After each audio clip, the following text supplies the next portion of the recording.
Let's begin with a drum set. Listen for an explosive live sound. The snare should be crisp and the cymbals should ring.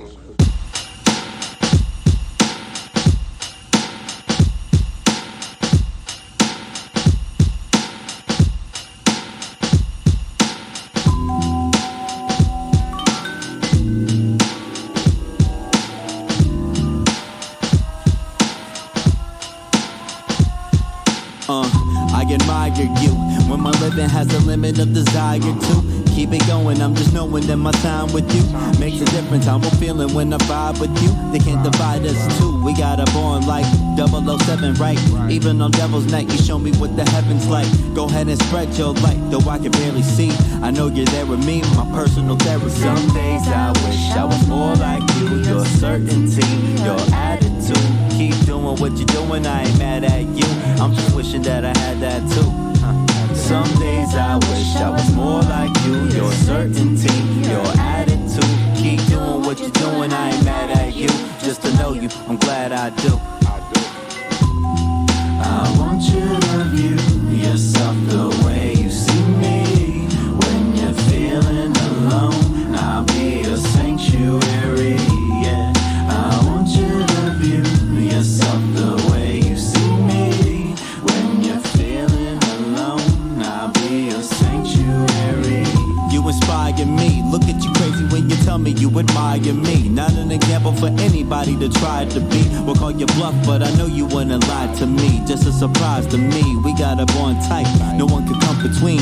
I have respect for you, you have your love for me, and that's enough for me. All I need to get by, let me be the method to get Mary J. Blige. So many times I felt defeated. You always know the right thing to say for when I need it. I wanna do the same thing for you to keep it even. You can call me anytime, you don't ever need a reason. I'm right here with you. Never could forget you. All the things that we've been through, everything we went through. Hey, none of it was simple, but I'm right here with you. Some days I wish I was more like you. Your certainty, your attitude. Keep doing what you're doing, I ain't mad at you. I'm just wishing that I had that too. Some days I wish I was more like you. Your certainty, your attitude. Keep doing what you're doing, I ain't mad at you. Just to know you, I'm glad I do. I want you to view yourself the way you see me. When you're feeling alone, I'll be a sanctuary, yeah.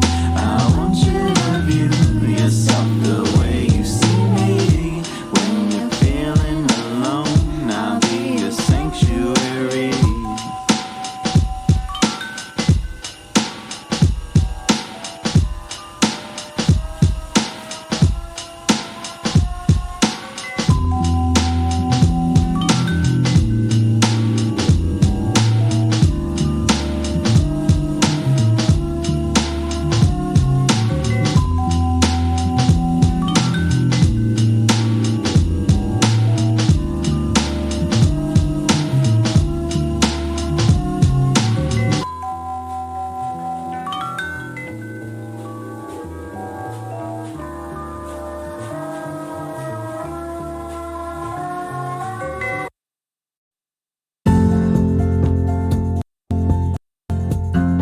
Rise and shine. Pour yourself a cup of coffee and tune in to Good Morning Aurora. News, weather, and really cool interviews. Monday through Friday from 8 to 9 a.m.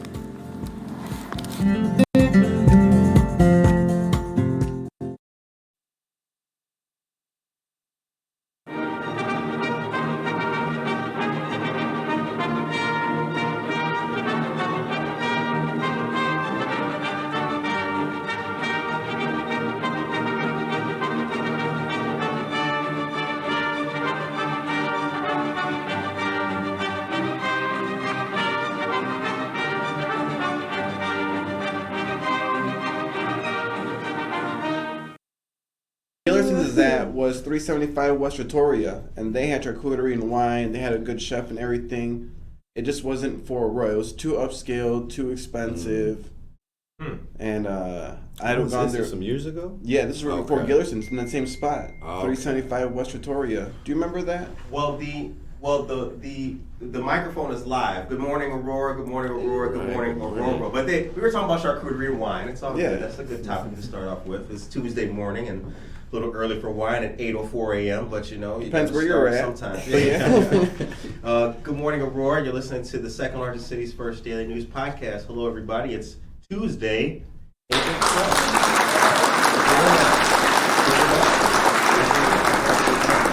We've got great guests today. We've got two friends of the show.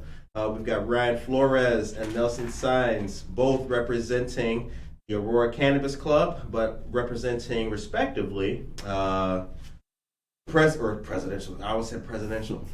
That's Prairie Grass Selections and RFCanna. Indeed. Good to see you guys.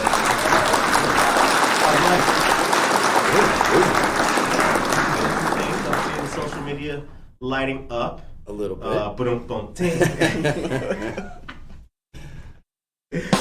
was a good one. But we're here to talk about RFCanna, Prairie Grass Selections. We'll talk about the Aurora Cannabis Club. For those of you guys just joining us out there, good morning to all of you great people. But we'll start off with a little bit of introductions. I mentioned your name, Ryan. Yes. Give us a little bit about yourself and where you're from. Yeah, my name is Ryan Flores. Like I mentioned earlier, I'm representing RFCanna. It's kind of a homegrown consultation business, basically helping medical patients kind of get involved with the Illinois medical program, being able to grow your own medicine. I've been working with cannabis professionally, I'd say, for about the last 2.5, 3 years. And been living in Aurora for about 4 or 5 years now, somewhere there, 4.5. Where are you from originally? Originally from Batavia, so right up the street. Yep. Okay, all right, so not far away. No, not too far. Up the river. That's right. Like that country song. Up the river. Yourself, my gentleman. Nelson Saenz from Prairie Grass Selections. This is your part 2, by the way. You've been here before. Part 3. Part 3? Yeah. Oh, that's right. Yeah, this is my 3rd time here. Yeah, you're right. Yeah. Still doing the same thing. Still looking through vast gardens and selections of seeds and trying to find what grows better for people's environments and what fits their needs, basically. Same thing as before, just right now moving it out a little bit. Okay. Just kind of doing things with the Aurora Cannabis Club as well and other people like RFCanna. Okay. Now, I've been seeing the Aurora Cannabis Club more frequently now, kind of like on social media and everything like that. What are its origins and how did it get started? The Aurora Cannabis Club actually just got started because I was thinking, why don't we have all of us just get together someplace? And I talked to RFCanna before, I talked to other growers, other connoisseurs, and we basically said, yeah, we would get together and talk and share our flowers and talk to each other about how we're growing it or how we're enjoying it and things of that nature. And then we got lucky and we got to have our first meeting last year around April 20th at McCarty Mills. It was basically the first meetup there. Yep. And then we started having it monthly the last Thursday of every month for a few months until January came around. We had to take a short pause, but we just had our first one back again last month. Okay. But we've been able to draw in people from all over the state, driving 3 hours up north just to come to Aurora because they want to get the experience. They want to meet other growers. They want to meet other connoisseurs, and it's been really neat to see the response from the people. Okay. Definitely has been. All right. Now, all the monthly meetings are at McCarty Mills. They were at McCarty Mills. Okay. Right now, we're currently looking for a more bigger location to house a little bit more people. Just because we don't want to take up their entire indoor space with a bunch of people that are just walking around. That's how many people are coming? We've had... How many people were there? It had filled up McCarty Mills We filled inside, it up quite a few times. and then the outside was as well. pretty packed as well. Yeah, during the warmer months, it would be nice because we could have people kind of overflow out to the patio area out front there. So yeah, it was a nice little spot. But yeah, like you mentioned, we're kind of looking for a little bit bigger space too to kind of help accommodate, I guess, other vendors possibly in the future too, other people that want to come out and kind of show their services or their goods or whatever they have. And yeah, Okay. a lot of stuff we're kind of working on to get going. Our 2-year anniversary party is going to be at McCarty Mills on May 14th. Okay. So our brothers, make sure that you're there if you guys are Definitely. available. Oh, yeah. Shout out Devin. Yeah, shout out absolutely. to Devin. Good stuff. Devin and the family. Yep. Yep. RFCanna, what's that stand for? Just my Flores? initials. Yep. Okay. Yep. Nice. Yeah. Simple. Very simple. Why didn't I think about that before? It's just that easy. And Prairie Grass Selections, that name. Well, we're the Prairie State, so I was like, you know what? They call it grass. And what I'm basically doing is selecting the best varieties or the varieties that do the best in people's environments. So I was like, Prairie Grass Selections. Okay. And it's a name your grandma would like. She would, yeah. You know, like what's that show? What was that show? What they had the Prairie people? Oh, Little House on the Prairie. Little House on the Prairie. That was actually one of the influences. I was like, you know what? People love these movies Right. and the books, so why not? Oh, man. All right, the time is 8:09 a.m. Good morning to all of you, dear, beautiful people. Michelle Davalos, good morning to you, dear friend. Thank you for your stars. Bianca Camargo, good morning, Judge. Jennifer Ryan Mayton, good morning to you as well. Josie Mendoza Geller, Tracy Hodges, Jen Mendoza, and Victoria Hyla Maldonado. So many great people, so many great Aurorans. That's right. Okay, now here's the thing. Let's talk turkey. Before the microphone was live, we were talking about the benefits that cannabis in the industry can provide to those who are in pain or need as a replacement for medicines and pills and things like that. Sure. So let's talk about that a little bit. How is the battle going? Are we successfully breaking down the stigma, or is there still work that needs to be done? We talked about this before. Yes. Ryan, what's your opinion on it, and what's your guys' opinions as a team? As far as the stigma goes, I think there's still a little bit of work that needs to be done there. And unfortunately, the way kind of the cannabis industry in the state is set up, it doesn't really benefit the medical patient in any way. It's basically just, we have extraordinarily high prices, extraordinarily high taxes on those, and then it's a very unsustainable method for a medical patient who requires large amounts of their medicine monthly, and for some of them it's just not affordable, unfortunately. So luckily, I believe it was when the state legalized recreational, they also put in a bill to allow medical patients to start cultivating at home. So we've got a 5-plant limit, which that needs to be worked on as well. But Worked on as in raised? definitely needs to be raised. Okay. Multiple things kind of with that. You can have different varieties that will produce smaller amounts. You've got to grow these plants for 2 to 3 months, sometimes longer. So if you're, relying on that as your medicine, you need to make sure that you have enough to sustain you until, your next harvest, so be it. But yeah, that's kind of the main thing with the state. I feel like one of the issues is definitely the plant count needs to go up. Just to allow people better access to be able to produce it at home, because like I mentioned too, the dispensaries are extraordinarily overpriced. Sometimes there's product shortages, which we've seen before, and the quality can be extremely inconsistent as well. So all things to keep in mind when you would be considering starting a home grow. Right. Mm-hmm. Your opinion. I agree with him. One of the things that I've always been a big proponent for is to raise the plant count for medical patients, especially depending on the needs of the medical patient. If you have someone who's in a wheelchair or someone who's much older, it gets hard to move these heavy pots up and down, Sure. the water just to take care of them. And then you want to make sure you dry them properly, so you want adequate airflow. So one thing I tell people is like, you want to set it up properly. You're probably going to need assistance. And if you're a really sick patient, you're not going to have the strength or the time or the energy to want to set it up. So Right. I think they should really try to install a caretaker program within the state as well. Absolutely. Because I know a lot of people that are in their 80s who have tried it and they've liked it, they've enjoyed it. They don't consume as much as other normal consumers, but they've been able to sleep, relax, go to bed, avoid having a migraine. Mm-hmm. So all these things with these older and more disabled medical patients, it makes it very challenging for them. So if there could be some clause in the law for them to like, hey, you can have someone assist you on this, or someone else can grow it for you.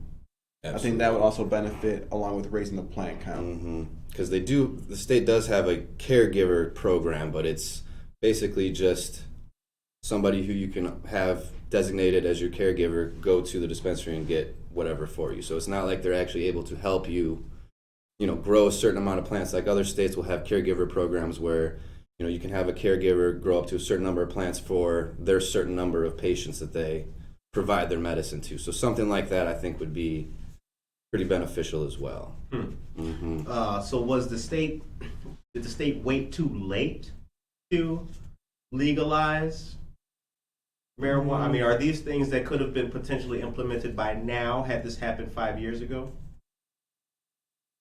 It's hard to say. I think they're watching the other states to see how they react to everything that's happening, and then they're gonna go forward and move after they've seen that. They've been a lot more cautious, but I think it also has to do with the fact that there's a lot more money here in Illinois than other states. When I've gone to see other cannabis industries, like in Europe and across the country here, Illinois has way more consumers, people that consider themselves connoisseurs, and are willing to spend a lot more money. Gotcha.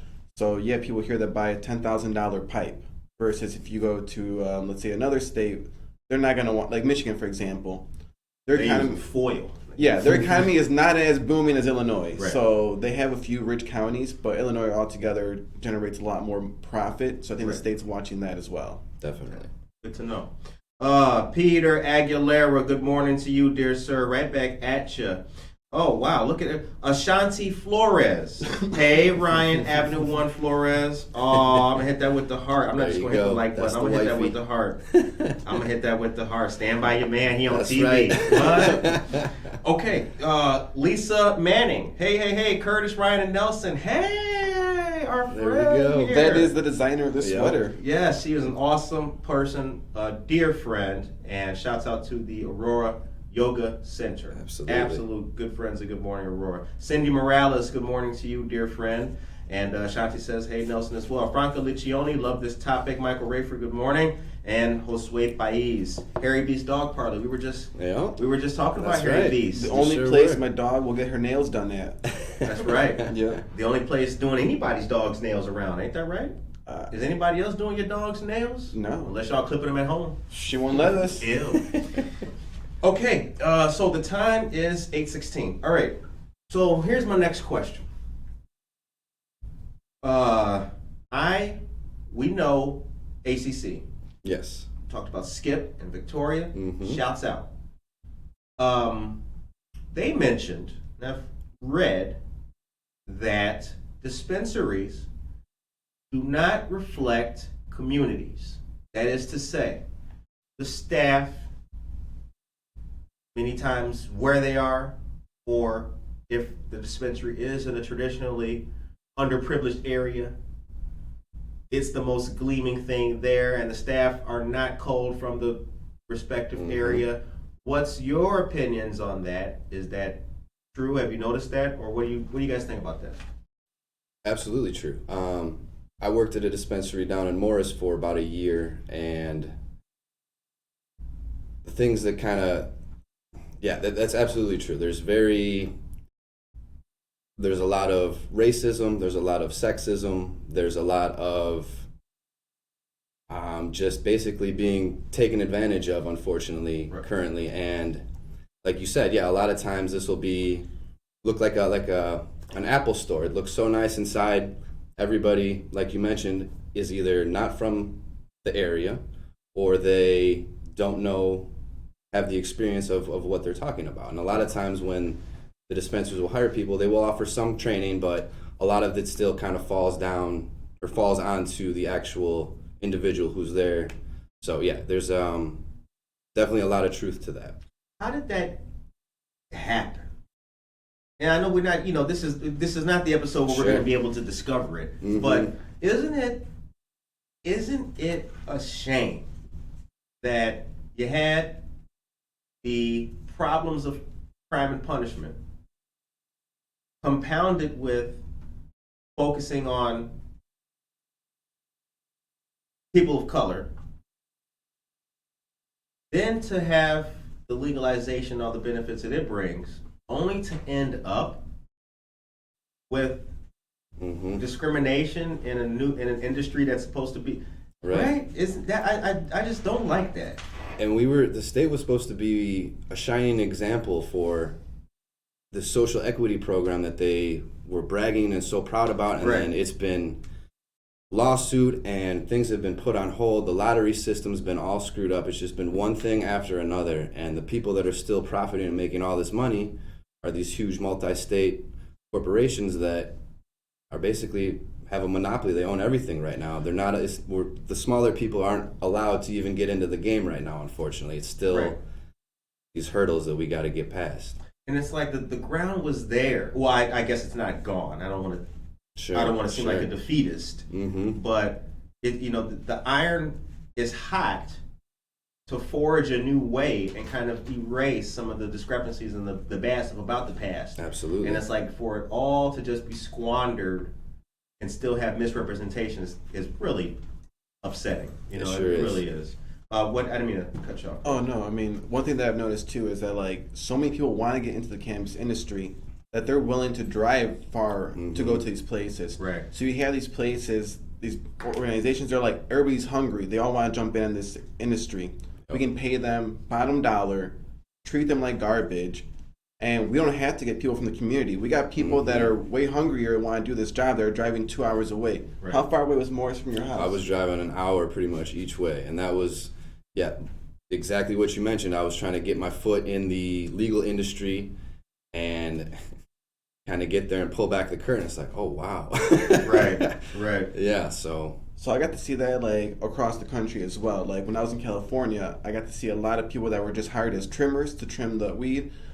They got paid basically $200 a day if they could do their quota. But there were like 40 people in a barn on urinated like mattresses. Like he said, there's a lot of like racism and sexism going on right there. There's a lot of things that shouldn't be happening because they know that people are hungry and they just want to get in the industry. They want to do something with it so they can take advantage of it. And that unfortunately has been happening across the entire country from the beginning of legalization.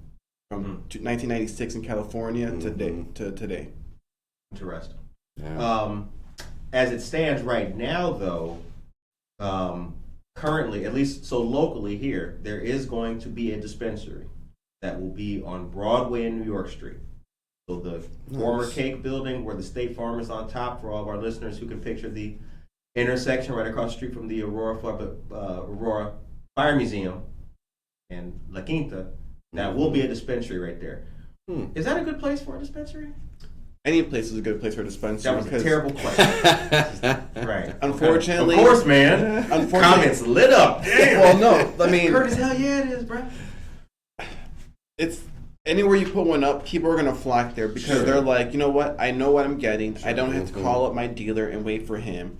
And if someone is in need, like a medical patient, they're like, well, my plants aren't ready. They're just going to go to the closest one. Right. And I've noticed that as well. Like a lot of people be like, oh, well, I don't have any medicine right now, so I'm just going to go to the dispensary. And then your costs go way through the roof to supply your medicine. Like these big companies that he's talking about, they're also the same ones that are lobbying against the home grow. They don't want the medical patient to be allowed to grow more plants. Right. Because they're like, why do you need to do that? We'll do it for you. Exactly, yeah. And they're saying that they're going to make more taxes for the state that way. If you allow more people to start growing, you're going to see a lot more grow shops popping up like you have throughout the state. And they're all locally owned. So that money stays locally. They're going to shop at a local diner. They're going to send their kids to local schools, local programs. All these local taxes will start to, multiply because now you have a lot of people spending more money locally versus paying someone this money. And then they live in like California and Bel Air, and they're like, all right, I got a new shop in Illinois, but I've never been to Illinois. I don't care for Illinois. Right. You were mentioning about the plants, though, raising the number from 5.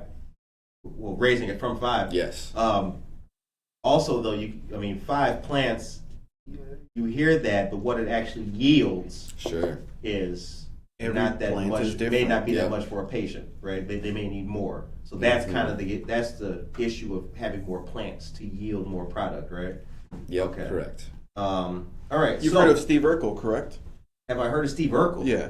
Family Matters? Family Matters. You mean Laura? Yeah. So when he was very popular, there was a purple variety that became very popular called Purple Urkel. And so now he got into the cannabis industry in California, and he's had a hard time with it because he wanted to grow his namesake variety, but it just yields 25% of what these other plants are producing. So he's got to pay for a lot more permits and a lot more headspace just to get the same amount of flower out there. So he's paying the exact same taxes and only receiving 25% of the amount of product. Trivia question: what's his real name? Oh, I forgot it. I used to know this. so I know the. Anybody put that in the chat? You can put that in the chat. Does anybody know? Bless you, Monica. Franca Liccione, love this topic. Michael Rayford, good morning. Rachel Roseby, good morning. Casildo Casey Cuevas and Ashanti Flores. Absolutely true. There's so much discrimination in the industry. If you know Steve Urkel's real name, put that in the chat. You will win the trivia for today. We'll give you a new sticker. We got new stickers. Monica, would you be so kind as to take us to a commercial? Jaleel White, Beto Quiñones Fabiani. There you go. Oh, snap. Beto. Got it quick. Beto. Is it Kevin something? No, it's not Josue. Monica, take us to a commercial. Give us a couple joints. Thank you. All right, good morning, everyone. Here are your local headlines. Real news, real people, real stories, 100% Aurora. Don't forget to please subscribe to our YouTube channel to stay up to date on all of our content. There you can also watch all of our interviews and receive notifications when we go live. Thursday the 28th from 9 a.m. to 3 p.m., there will be another forklift driver certification class hosted by the Kane County Sheriff's Office. This one-day class will be hosted at the Kane County Jail, located at... That right here? Yeah. Oh, it's definitely the jail, y'all. Don't go there thinking, oh, I ain't going to jail. You're going to jail. Located in St. Charles. There is a registration fee of $25 that covers your lunch. And then we'll be sharing that flyer in our social media.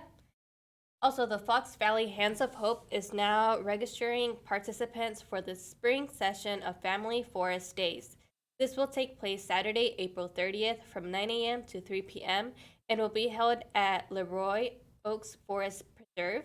For families coping with loss, there will be outdoor activities, lunch will be provided, and you can speak with staff about resources. And you can email griefsupport@fbhh.net with any questions. And I'll be sharing that registration link with you all in our chat. Our friends of Aurora Central Catholic High School have a fantastic fundraiser coming up May 5th through the 7th. This will be the 26th annual Super Saturday Night fundraiser, held in a hybrid fashion, and will support great school programs and initiatives. This year's Cinco de Mayo theme is Nacho Average Celebration. Shout outs to a great institution. Tickets and more information and for registration can all be found by visiting the link that I'll be sharing in our chat. All right, she'll be sharing the link in the chat. That's what's going to be happening with all of that good stuff. Ale Hernandez, they tuning in from Mexico City, y'all. What's up, Mexico? We international. Buenos dias. It's tomorrow. Do you know the history of Cinco de Mayo? Of course, I think I do know the history of Cinco de Mayo. What do you think it is? It was the French destruction of the Mexican army. Was that it? So in the state of Oaxaca and Puebla, they actually pushed back the French out of that area. Right. Yeah, and that's why they celebrate Cinco de Mayo. Right. I know it was the French who had themselves decimated. Okay. What else was I gonna? Darn it, Nelson. We were talking about the free yard waste pickup in Aurora coming up this weekend and next weekend. Yeah, I had get some your more yards news. cleaned up. Yeah, leave your leaves in the ground. Right. Get your yard cleaned up. Get your yard cleaned up. Rake them leaves up. It's getting green outside. There's no more brown. The brown's going away. I don't know how you guys are living at your houses, but if you have roses wrapping around your front and going up the pillars, you might want to start trimming, get that ready, and make sure they look nice and robust.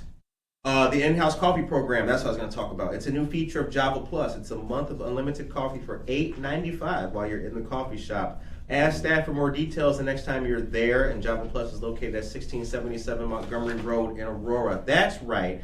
You know what I had to talk about? I finally remember it now. I have something that we call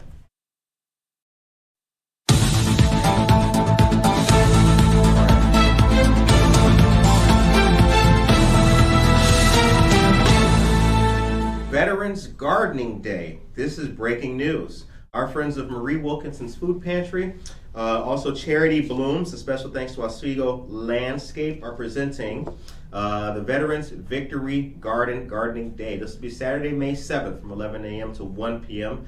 Marie Wilkinson's is located at 834 North Highland Avenue. In recognition of the Illinois House Bill 2894, please join us, them, all of us, in honoring Illinois veterans. House Bill 2894 designates the first Saturday in May as Veteran Gardening Day. This will be used to honor and commemorate Illinois veterans. Keynote speaker will be Terry Prince, the director of the Illinois Department of Veterans Affairs.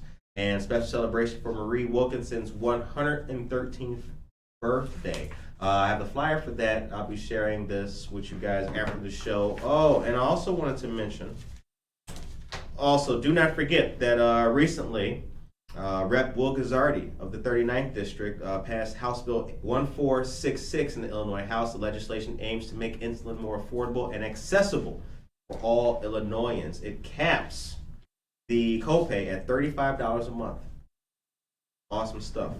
Really good stuff. Eli Lilly's Humalog cost $93 in 2009. Today it costs around $335. Using less insulin than medically necessary can lead to drastic health impacts, including brain swelling, organ failure, and death. Shouts out to Rep. Will Guzzardi of the 39th District. The time is 8:30. That was perfect.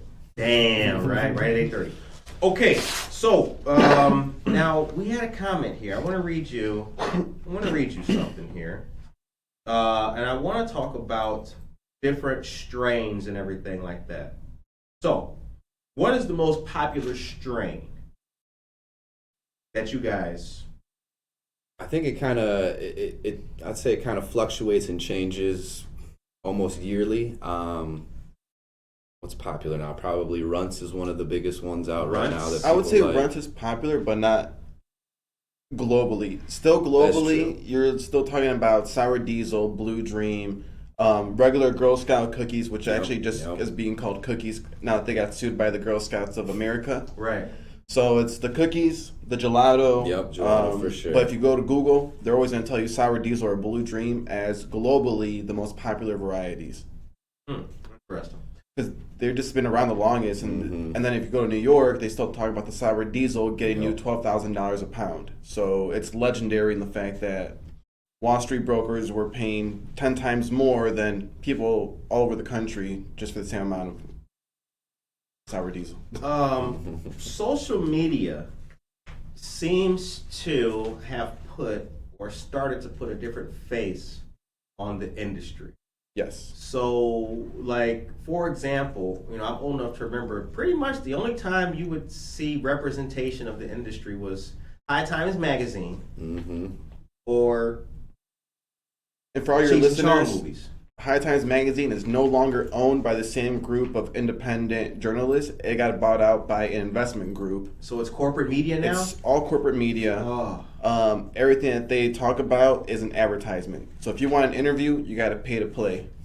No, you don't. You could just watch Good Morning Aurora, dog. You could just There do it that. is. That's See, you're right. supposed to plug it in. Yeah, you can do that too. While I'm waiting for the late show. Right. No, that's sad though. That's sad though, but it's just another example of the encroachment in the industry. And the way Good Morning Aurora got started on the underground is the way that High Times got started. So you had people that were basically trying to spread the word of what was happening in America with just everything. And this guy named Thomas Forsyth, who was an underground journalist, put together this local magazine. But at the same time, he was also selling a lot of weed. So anytime someone would come buy a ton, he would literally give them a stack of 100 magazines and be like, you have to give these out to your dealers. And then the people were coming back and saying, yo, can I actually buy 100 more magazines? So he started selling them like that. And they slowly started to produce over 100,000 a month within a year. And that was the start of High Times, was the fact that this guy was just saying, hey, I'm smoking some Colombian gold. He had a great photographer. And he had people just showing off, the best herb in America, when the way they were smuggling it, where to go around the world to find it. Right. So, yeah. And then he, unfortunately, killed himself 5 years later. Really? He was a genius who went depressed because he's like, it went too commercial and corporate too fast for him, and he tried to stay in the underground. Right. Oh man. All right. So currently, what are the current? When I had ACC on, they talked about licensing, particularly some of the issues. I think I can't remember what they specifically mentioned, but they talked about bottleneck at the state level about licensing and initiatives and things like that. Can you guys talk about that? What's happening currently there that's holding up progress, or what's the next amount of progress needs to be? Yeah, I kind of mentioned a little bit about it earlier. There was a lottery system that was set up to basically, you buy a ticket that was going to get you possibility, to get a license for whatever license you're going for. Like I said, there's been lawsuits. A lot of these lawsuits that hold everything up are coming from the same multi-state operators that are currently controlling everything. So unfortunately, it's just been a lot of kind of red tape, getting things pushed back, and it's just been kind of in a stagnant state for, I want to say like the last year, maybe more.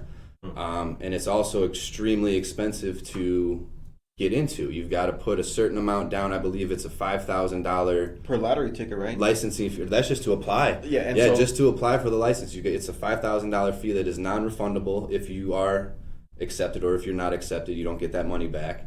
And then a lot of like the dispensary ones, I know years ago, I believe it was you had to have a certain amount of equity in the bank to be able to show that you had the money whatever to cover for it. So it's just a lot of kind of, I guess, unnecessary hurdles, I feel like, that are kind of been in the way, and there's a lot of people that are pushing and trying to get it, so it's more acceptable for everybody and get these things pushed through so that people are starting to be able to go and do their craft grows and do their smaller dispensary, whatever. But yeah, it's unfortunately being held up a lot by like the lawsuits, kind of pushing everything back. Right. So you have people from other states that have a lot more money backing them up. They have investment groups. So when they have the lotteries, they're buying up 200 tickets. So the odds of them getting these licenses are much higher. Right. So then you have groups of Aurora that get together. Like, for example, I'm going to mention the Grove. I know they were a small group, and for them to put up the money to, hire someone to help them do their application, have an attorney ready for them, like they did it all properly, and I think they're out like $50,000. Right. It's not easy for a small group to come up with that type of money and take care of yourself. So they rolled the dice, they played the game fairly, but then you have these other companies that are buying up 200 tickets. So for them, it's worth it. Right. Yeah. So it's been very hard for a lot of people, especially I want to see in Aurora, because Aurora's had a hard time with like the lower income people, like trying to like better themselves. Right. And they're the ones that have been affected more negatively. You look at, I don't know, I got arrested, another guy got arrested, we had the same charges. I've told you this before. I look white, he was African American, he got the book thrown at him, and they let me go out that same day. So you have a lot of those situations where it's like you'll get taken advantage of. The laws aren't made for them; it's made for the system. So right. When it comes to law enforcement, how's that been with what you guys do? I mean, I know that you both RFCanna and Prairie Grass Selections operate as professional businesses, but what is that experience like, and has it been any different since the legalization, or has it not changed? I think it's definitely, I guess, lightened a bit since legalization. I feel like people are a little bit more curious and will be more willing to ask questions now, as opposed to just kind of shutting it down right away. But yeah, it hasn't been too bad yet. I like to one of the main things we try to push out is educational information as well. A lot of the meetups that we do are, discussions, educational topics between different people, patients, growers, enthusiasts, kind of learning and bouncing ideas off of each other to kind of better our individual grows and situations. So yeah, we haven't really run into too much pushback yet. So. And the cops know more than the dispensary workers too, because they know what's on the street. They know what's popular. So if you ask them what's the most popular variety right now on the street, they'll tell you what they find the most. They're like gelato, Skittles. the sushi, The things rush. that are like really big Right. on the streets. So there's certain varieties that you're going to see on the black market a lot more than in the dispensary. So that's another thing that I've noticed as well. Zoom zooms, wham whams. Hey, you're giving out free names right there, man. Make sure you copyright those. Next month, Zoom Zooms on the That's right. dispensary menu. That's a song, actually. Yeah, zoom zooms and wham whams. Oh man. All right. Valeria, good morning to you. Katie L. Simpson Conklin, good morning, dear friend. And Gloria Gerardo, good morning to you as well. Tracy Duran is here also. Good morning to you, Tracy. Okay. So, besides the meetups and the information, what other things does Aurora Cannabis Club have? You guys got any calendar events coming up? And all this, does one have to be a member to be part of the club or to go to stuff? We're completely open to the public. There is Okay. no fees or nothing like that. We only require that you be at least 21 of age. Okay. Because people are obviously going to be showing off certain things there. We just want to help people better their situation, better their gardens and things like that. We do have a few things coming up. We've been trying to get a few more, but mainly we have things that are coming up this month because it's like the big cannabis month. It's 420. Yep. So this month we'll be at Homegrown Supplies in St. Charles. That'll be on the 24th, I believe it's a Sunday. This weekend we'll be at Uncle Stu's in Aurora, in Galena. And then this Saturday I'll be down in Pekin, Illinois at the Grow Up Gardening for their event. Okay. What's the difference between the southern states and here? Or southern cities, I should say. Man, here.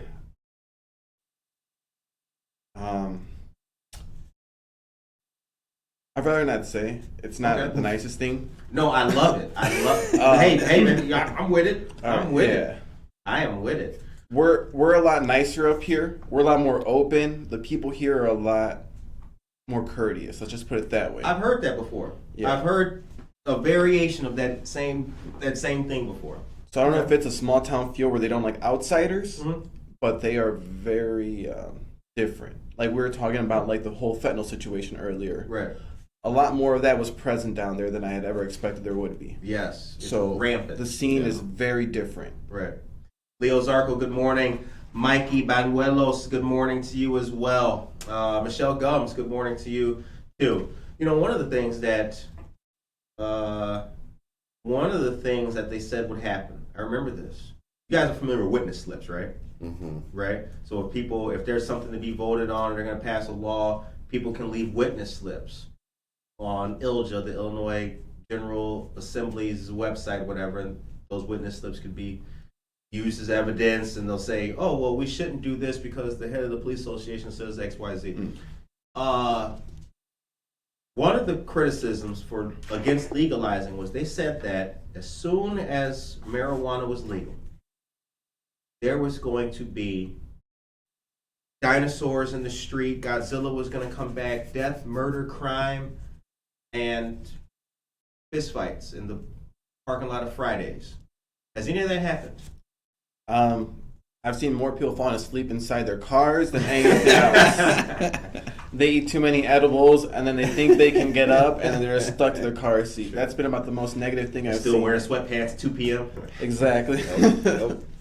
Okay. Some of those, we laugh, but it's those criticisms that for a long time, I think, have made the cannabis issue so people so unaccommodating to it. It's been the reason why things haven't happened for a long time. And those negative thoughts have consequences. But it's okay to have a bunch of drinks and pass out and get into a fight because that's socially acceptable. It's on TV as okay because it's legal.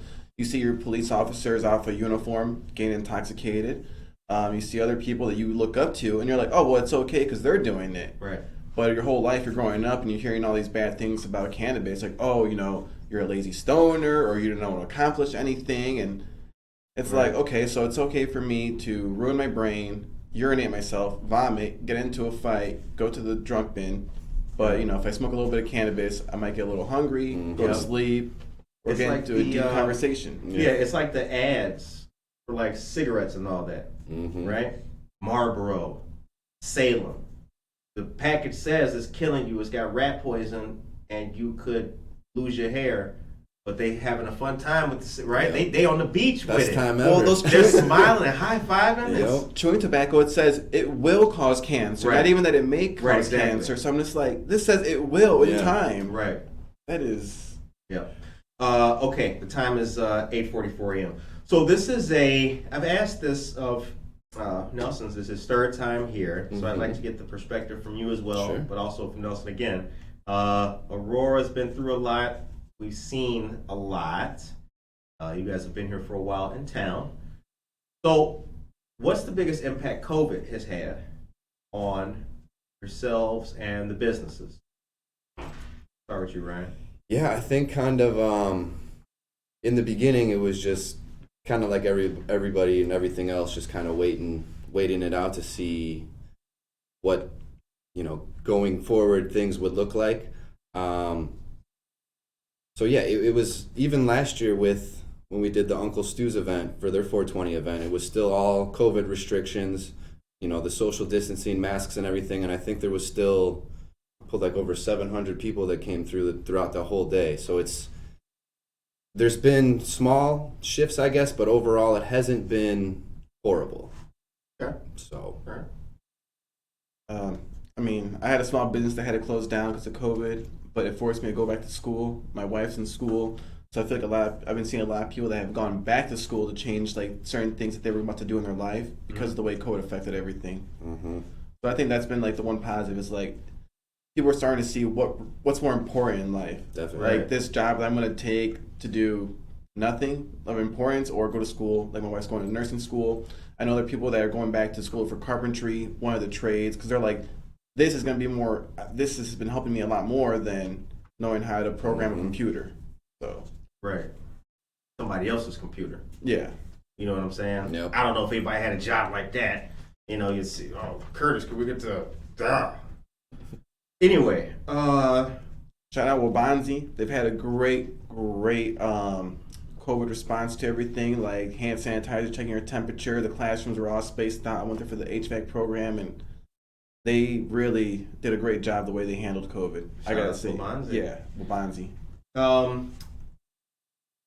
Now, what are some of the biggest changes you guys have seen in Aurora? Ryan, we'll start with you. You've been here forever. Nelson. Yeah. As far as just overall in general? Mm-hmm. Overall, it's everything, not just I think it's definitely, I guess, more lively. There's been a lot of events, even with COVID going on. Prior to that too, First Fridays has always been huge. There's been multiple different kinds of art events, music events. So I think the city's definitely done a good job as far as kind of entertainment and having different things available for people to go and enjoy. But yeah, COVID kind of changed the way things operate a little bit. But yeah, I think it's been real accepting too as far as like public art goes over the last few years, which has been huge because I'm an artist myself, so that's always something that is important to me. We have a great community of local artists, a lot of talent, and yeah, I think it's starting to get a little bit more recognition every year. Okay. Yeah, I think we're coming up. I think we are, and I think that I do believe that there's more optimism than pessimism going forward for this year too, because we just coming out. We don't want to predict nothing, but it's like we're coming out of the whole little still being cautious. Right. I don't want to jinx it and all that, but we are, man. It feels like we're coming out, and I'm happy about that. So, and besides seeing all of the stuff that you guys have been doing and posting, seeing a lot of other people doing and posting stuff too. So it makes me happy. I feel like we're kind of getting over, and I think the future is bright. Definitely Here in the city. I don't hear any more people talking about how Aurora's so dangerous or why would you want to go live in Aurora. Now I hear a lot of people saying, oh, I heard they had this event in Aurora or this is happening in Aurora. Right. You guys have the big park like for the concerts over there now. So I've been hearing more about that than the negative side of Aurora, which has been a big change in like the last couple of years. Yeah, I so to that, what's changed for me is I agree with that first of all. But you know what? I'm not around people who don't live in Aurora anymore. See, I used to hear that every day because I was riding the train working in Chicago. So everybody, oh, Curtis, where you live? Nobody lived here. So now, and I wasn't working here at the time either. Now, I'm like here 24/7. I live here 24/7. I work here. All my, my whole circle is here. So yeah, I don't hear any of that anymore, and that's a good thing because people here were saying that too. And you can't be a Debbie Downer. You know what I'm saying? Mm-hmm. I don't want to hear about 10 years ago. Like, what's happening people still now? talk about the 90s gang problem like it's happening today when they talk about Aurora. Right. And I've noticed that's disappeared as well. Definitely. Yes. All right, so the future is bright for our great city. Our mayor's running for governor. I don't know if you guys got that news, but that will put a surely that the light will shine. If it's not already shining, it's going to be on us as well. If you had a magic wand, this is an industry question. If you had a magic wand, what would you change about the industry? What would you tap? Like, you know what? This has got to. You want me to start it off? Yeah, I guess. I guess the main thing, kind of, for me would probably be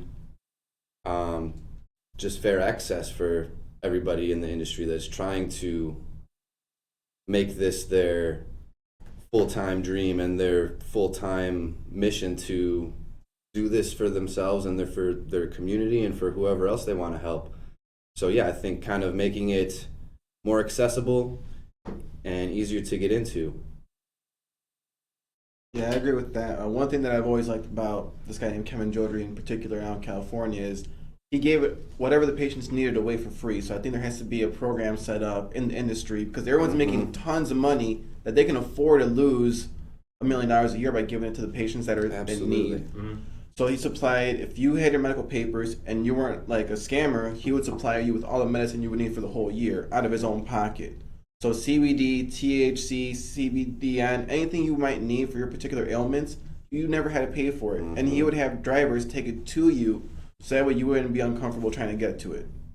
So one thing I think the industry really needs is like, hey, if you guys are making $100 million a year, that would be great. Yeah. What's $1 million to give back to the community? Right. Exactly. This is one of those things. People.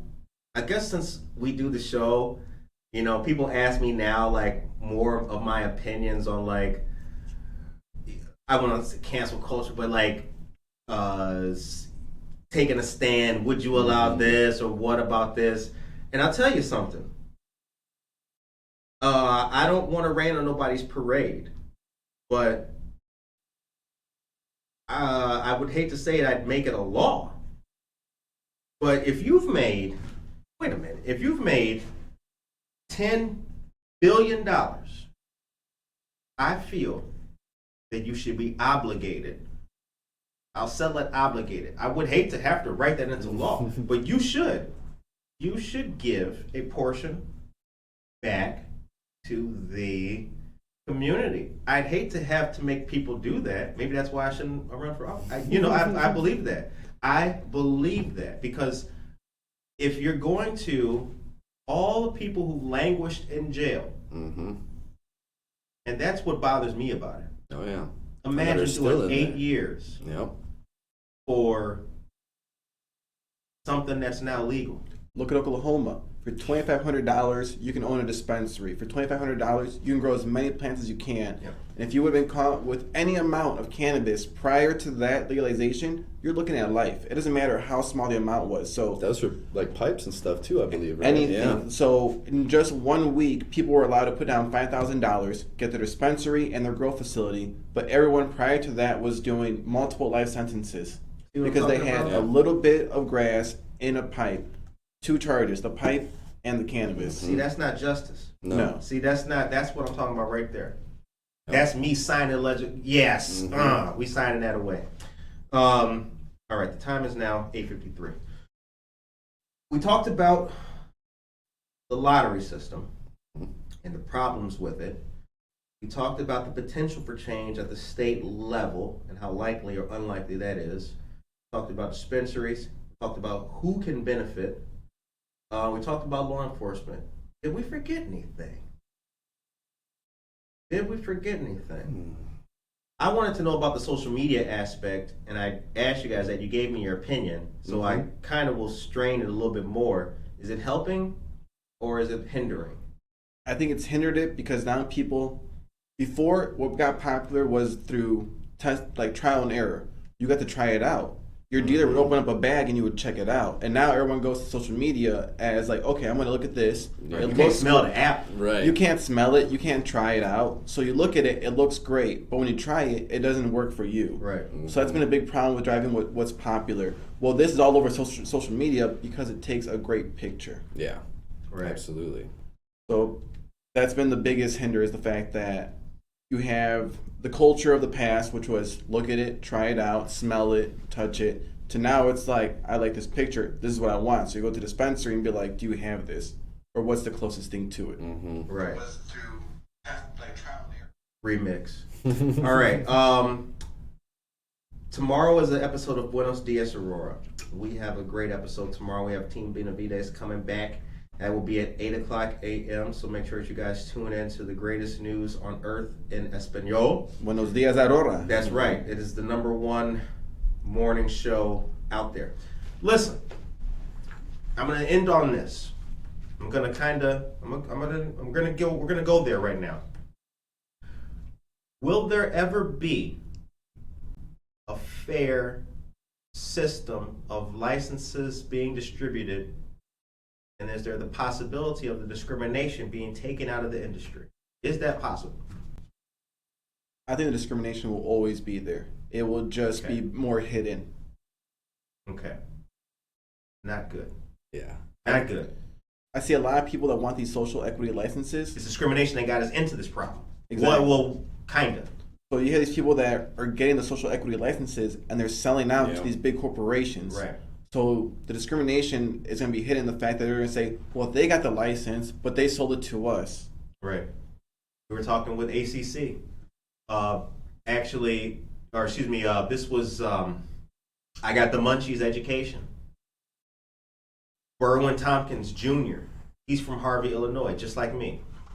And in Harvey, there is a dispensary. It is the prettiest, shiniest little thing, and you walk in there and nobody looks like the community. How could it be that in this area that could happen? But it just, it seems to be the biggest slap in the face to me. It really does. It seems to be the biggest slap in the face. Absolutely. But I don't know. I'm just kind of. They represent their hopeful wallets. that it could change. Yeah, Huh? They really represent do. the wallets of the owners, Right. not the community. Right. All right. The time is 8:56 a.m. So this was a very good episode. I'm glad you guys came, man. Yeah, Glad you thanks for guys having came. us, This was fun. Yeah, no doubt. This is your part Part 3. It is. 3. This is your first time. When's the next meeting of the Aurora Cannabis Club? It'll be next month. Location to be announced. Follow us on Instagram at the Aurora Cannabis Club. You can find Ryan here at RFCanna. I'm under Prairie Grass Selections. We will also be posting when the next meetup will be. Yep, definitely. We're Right, trying to have some things that are indoors and outdoors coming up with the nice weather, so be on the lookout for that. Yolanda Sagrado Shahol, good morning to you. If the billionaires actually paid taxes, we'll end on this. See, Michelle Gums has always given us some good joints. If the billionaires actually paid taxes, we could use those taxes to help folks who need it. No one can spend that kind of money in their lifetime. It's all about ego. I agree. Wasn't the original Royal Library downtown Andrew Carnegie Library? From the billions that he put away like 100 years ago or something like that? Oh, yeah. I think In Gallery 1904 now. Yeah, so that's another example of a billionaire putting away his money back to the community. He's Right. got libraries all over the country, and I think that's a Carnegie Library. Yep. One of the best books you could ever read. I'm going to give you all this joint for free. We didn't give you a word of the day today, so I'll give you a book of the day, a book of the year. How to Win Friends and Influence People by Dale Carnegie Jr. That book will change your life. If you haven't read it, you should read it. It will change your life. The time is now 8:58 a.m. We hope that you guys all have a blessed, beautiful, positive Tuesday. The sun is shining, but it's not just shining outside, it's shining in our hearts. Thank you very much to our dear friend Ryan Flores and Nelson Saenz of RFCanna and Prairie Grass Selections, respectively. Take care of yourself and each other.